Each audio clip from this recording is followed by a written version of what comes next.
বাংলাদেশের পথে পথে আনন্দ উল্লাস। শেখ হাসিনা সরকারের পতনের পর হওয়া নির্বাচন ঘিরে জনগণের মধ্যে উচ্ছ্বাসের কমতি ছিল না। মহা আনন্দে ভোট কেন্দ্রে গিয়ে পছন্দের প্রার্থীকে ভোট দেন তারা। তুরস্ক ভিত্তিক বার্তা সংস্থা আনাদুলু জানায়, সারা দেশে শান্তিপূর্ণভাবে নির্বাচন অনুষ্ঠিত হয়েছে। দেশজুড়ে মাত্র দু-একটি জেলায় ছোটখাটো সংঘর্ষ হলেও বড় কোনো ঘটনা সামনে আসেনি। নিরাপত্তা নিশ্চিতে দেশজুড়ে 10 লাখ আইন শৃঙ্খলা রক্ষাকারী বাহিনীর সদস্য মোতায়েনের বিষয়টিও তুলে ধরে আনাদুলু।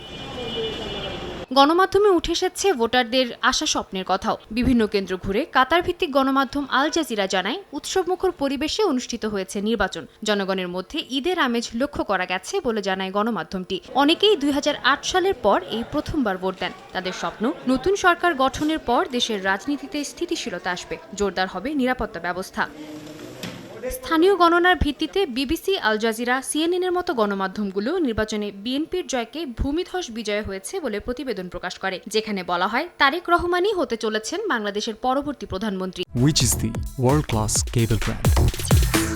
Walton Cables, নিরাপদ আগামী সংযোগ।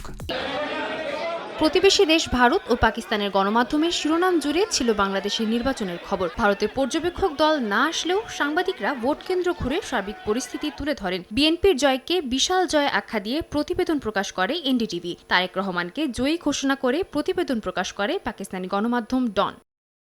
সাদিয়া তাসনিম, সময় সংবাদ।